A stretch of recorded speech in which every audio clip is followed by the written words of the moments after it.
Ready. Okay. Okay. Good morning, and thank you so much in advance for watching us. This is Quality Time with Najiyyah Brooks. I'm just here to spend a little time with a lovely young woman today who has written a great work. And I wanted the opportunity to share it with the audience. She has written a book, and the title is Insanely Great Customer Service, and it is so intriguing. And without further ado, I want to get right into this interview. I want to welcome our guest, Daniella Fairbairn. Hi. Very, very nice to have you Pleasure to here. meet you as well. Absolutely. Now, please tell me a little about this book.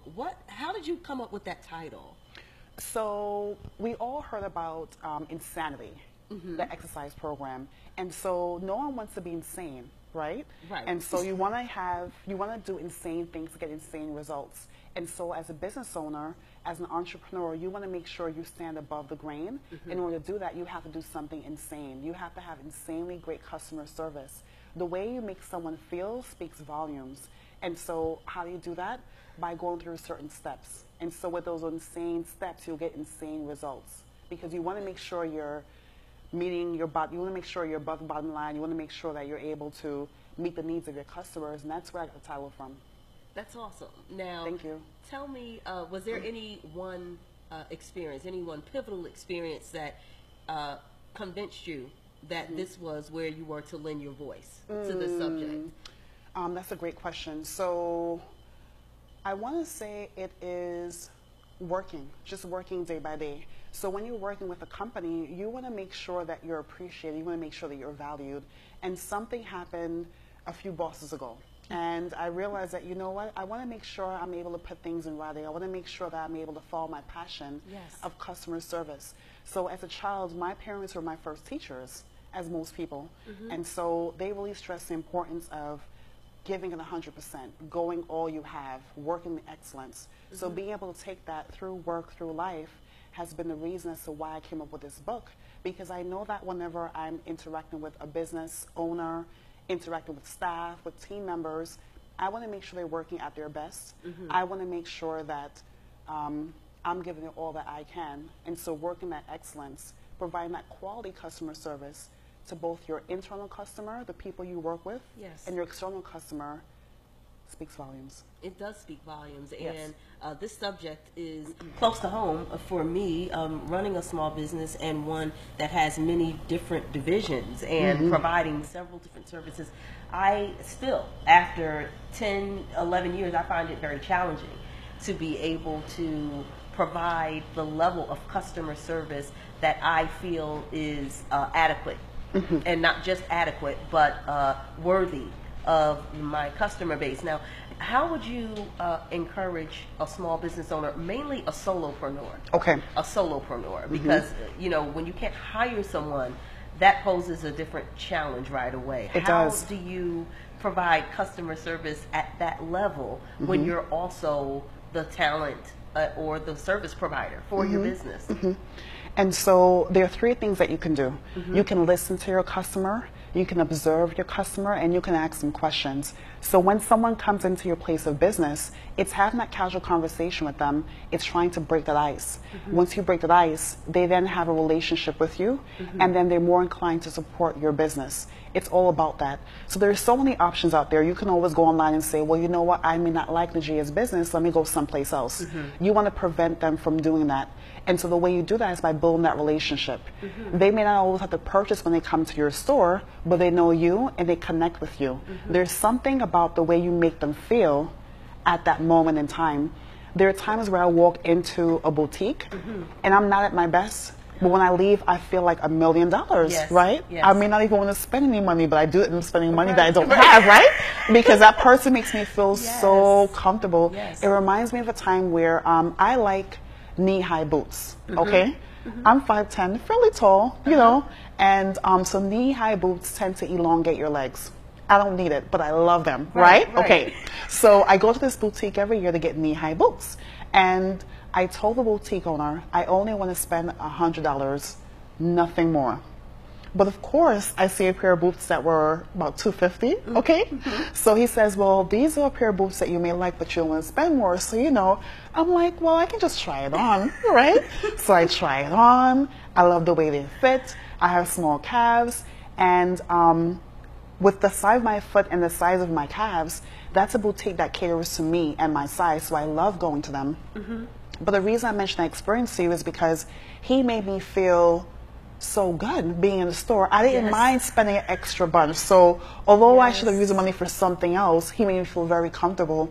I even told him that a pair of boots I purchased a year before were slightly damaged because I wore them in the snow. And they shouldn't have been worn in the snow.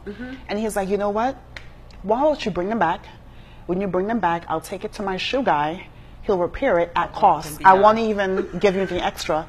I live about a half an hour from there. It made me want to hop, skip, and jump on the train, get back home to bring my boots, just because he made me feel like, wow, I'm not going to give you any extra charge. You're going to get this at cost. And he made me feel really, really, really good about patronizing his business. We had great conversation. So every year, I wanted to go there for my boots. I can go someplace else, I can go online, but I wanted to go there because of the way he made me feel. And so he listened to me. He asked questions. He observed me. He knows like quality things. So he showed me something that was beyond my budget, and I went above and beyond to get it because I wanted to feel that way. That moment made me feel so good. You know? That is a perfect lead into my next question. So then you would say, I believe that you would, and correct me if I'm wrong, that providing excellent customer service is, it gives you an advantage.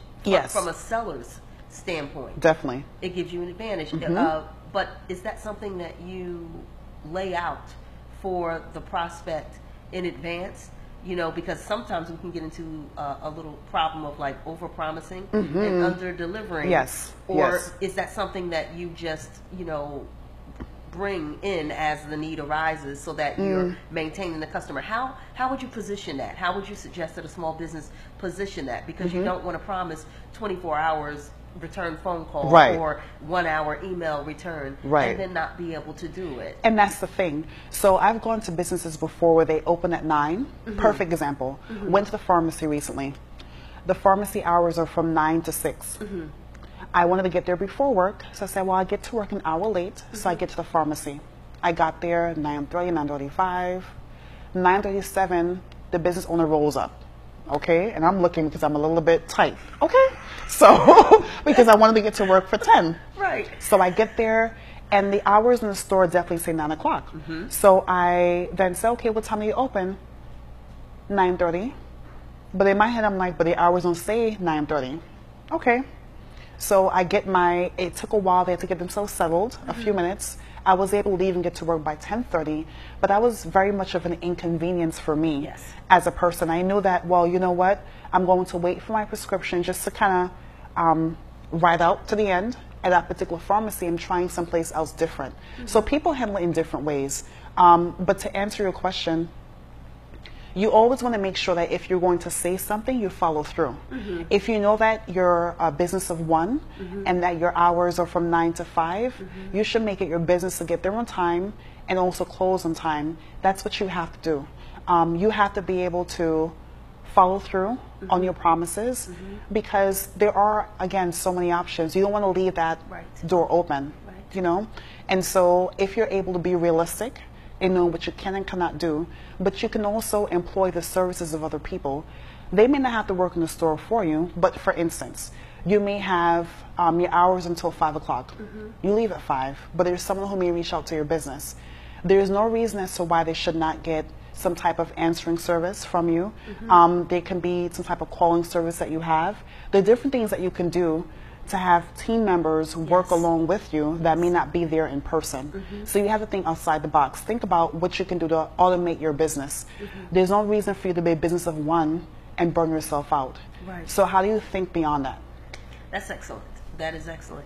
Now, you mentioned something that I think is integral for those who are watching who do have small businesses, is that there are a lot of options that we can employ to help us provide the level of customer service that we want. And one thing that Daniella mentioned was like answering service, just so that they believe and feel that someone is listening when they call, and that they can receive a return phone call. I know that being a solopreneur for so long and now working with contractors, which is a challenge in and of itself in a lot of ways, just to streamline your communication, just to be able to provide the information to all team members so that we're all communicating the same thing is another thing. Talk to me about that. Have you ever had an instance where, please talk to me about that. And I really want someone to listen, because when you work for a company or if you own your own business, it is so important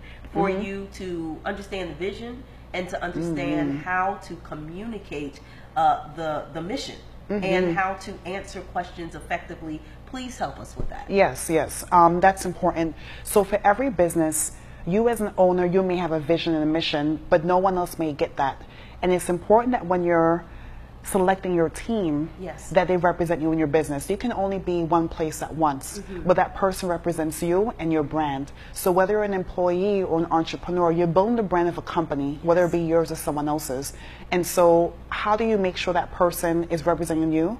By training them on a regular basis, by engaging in role play, by correcting them, giving them feedback, and also being open to feedback yourself. I've been in places where I walk into the establishment, a doctor's office for instance. I love the doctor, but the support staff can be very, very difficult, right? So at the doctor's office, you have a wait time. That's inevitable. That's bound to happen. But how do you feel when you walk into the establishment? Is someone giving you eye contact? Is someone saying your name? Is someone making sure that you have what you need? I went to a doctor's office, new office recently, and I felt like, I don't even know, Najiyyah. I wanted to walk out really quickly because by day I work at a healthcare facility. And so I don't know why when I walk into your establishment, I stand there for a few seconds. No one else is there, but I stand there. You then give me eye contact for a second, go back to your computer screen. Okay, fine. I then walk to the exam room in order to get triaged. When I get there, before I even reach the door, the person says, you know, what are you here for today? Did not introduce themselves, did not say, okay, how are you feeling today? How can we best help you? It's the little things that count. So I let her know, I said, where's your manager? And she looked at me and I said, where's your manager? And so she said, well, the manager isn't here. I'll get her in contact with you. Fine. The manager was actually off-site, could not be reached on the phone. But I explained to her afterwards, while we were engaged in conversation, she's a very warm person. And I didn't understand. I said, you know, you should be a lot warmer from the start. You should not start off cold. You don't know what I'm going through. So she explained to me that she had a death in the family recently. She's very stressed at the job, and that's why she was the way she was. But I told her, me coming to your facility is me being sick. I'm not really thinking about how you're affected by this. I'm thinking about me, and it's important you think about me. And so I understood where she was coming from, and I said, well, you know, I'll speak with your manager anyway, but I want to let you know that from the start, you have to make someone feel welcome. I know we all go through things, but you have to come to your job and play pretend, because everyone has baggage, everyone has issues. Do you see what I'm saying? So to let you know that I've experienced that time and time again, where you go into an establishment, and I'm just like, what is this? Is this for real? This can't be for real, right? So like, you don't make this stuff up, right? You can't make this stuff up. So I'm just like, you know, let me just see how I can put this all down on paper, in a book, share this with someone else, because you may love a business, you may love their service, their product, what they have to offer to you, but it's the steps to get there. That is like, you know, my dollar means something, you know? And so how do you make me feel comfortable? How do I feel appreciated by coming to your business? You know? It makes perfect sense. And then also providing great customer service. It's not just about gaining a customer for one-time business. It creates loyalty. Definitely. Loyalty, and most of us thrive because we're able to serve the customer more than once. It's much easier, I find, to serve a customer that you have a relationship with again than it is to go and get new customers. And for those of us who work in the customer service field, or if we just represent other people's business, like a receptionist or at the front door, or even if you work at the counter at a fast food establishment or a local small business, when they meet you, like Daniella was just stating a few minutes ago, that front line really says volumes. It sets a tone for everything. The expectation of what I expect to receive, of the quality of what I expect to receive.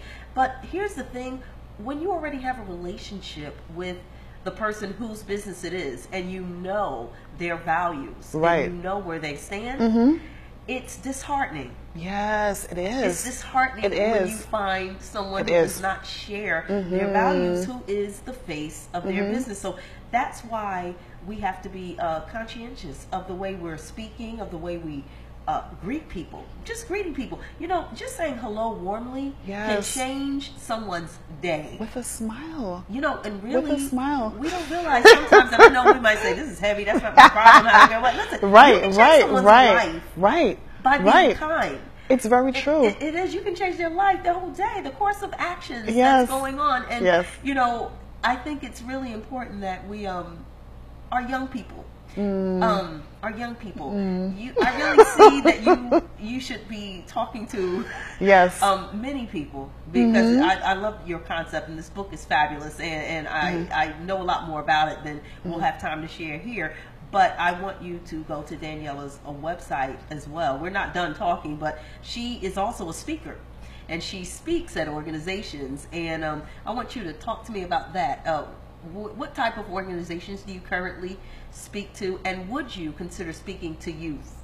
Oh, definitely, definitely. So currently I work with an array of organizations, including healthcare facilities, where customer service is key in everything that you do.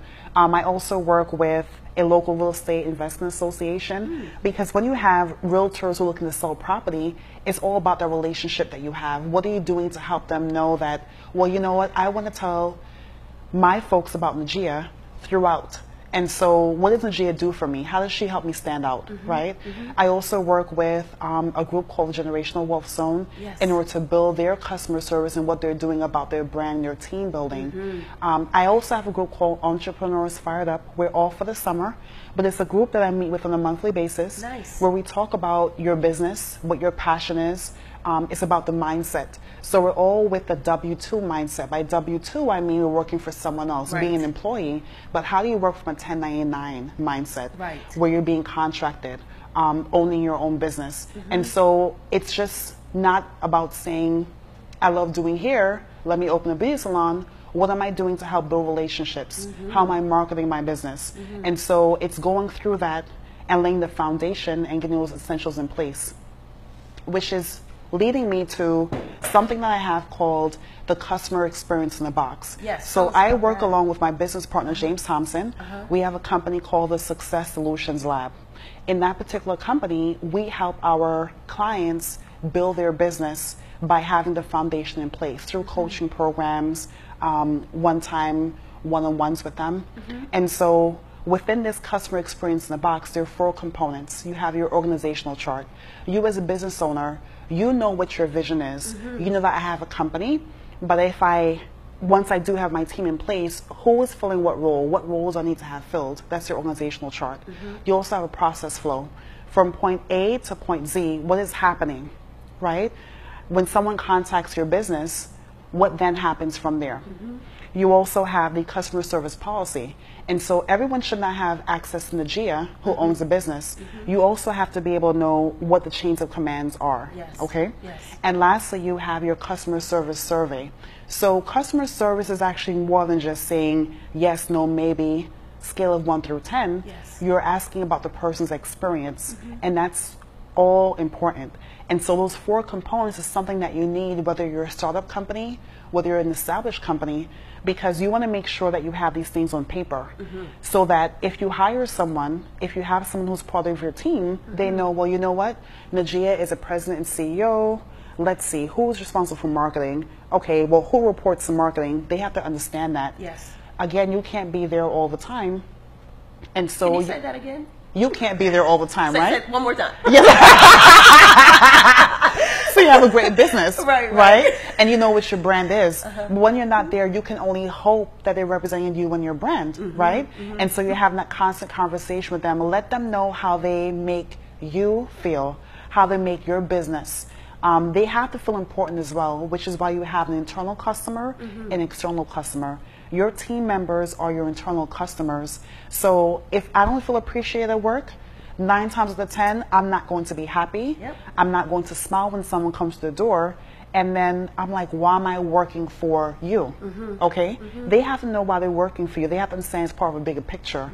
How do people realize that working with this business creates an experience? This is nothing that's, you see, there are people who are compassionate by nature. There are people who will get it from the start, but there's some people who don't get it. You can't teach compassion, but you can teach empathy. When someone calls, for instance, you know, I'm not really feeling too well today. Okay, well, I do hope you feel better. Let me see how quickly I can get you into the doctor.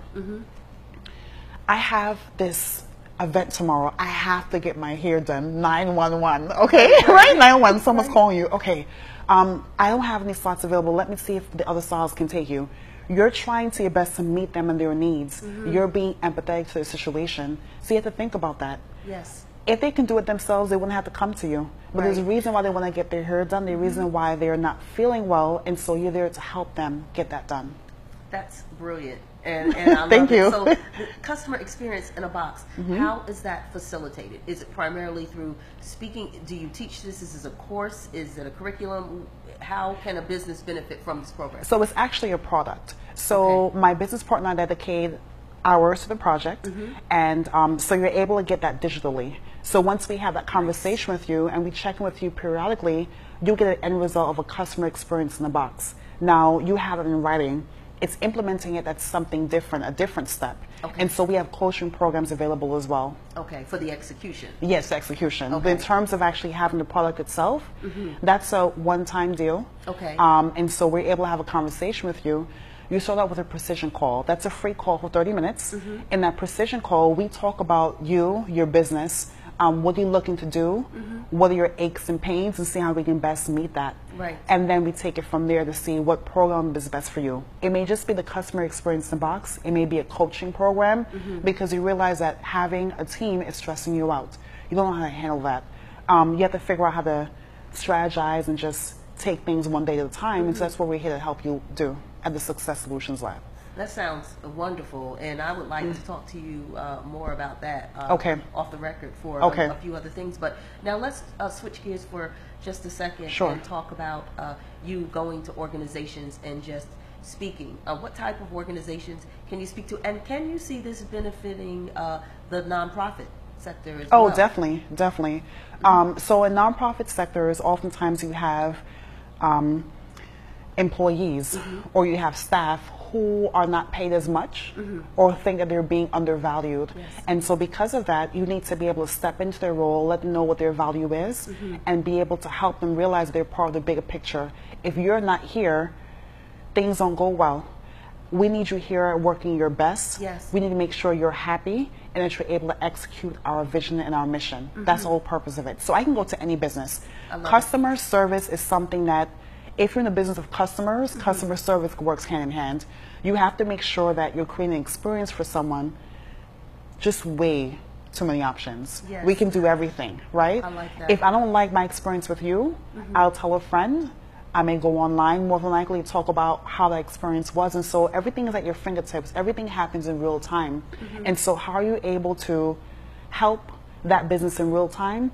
By going in, sitting and seeing what's happening, observing, and then coming up with a strategy and helping that business implement the strategy. That's what James and I do as part of our business. Well, it's a wonderful business. Thank and you. A much needed Thank service. you. Yes. And I'm excited to definitely be having this intimate time with you. I really am.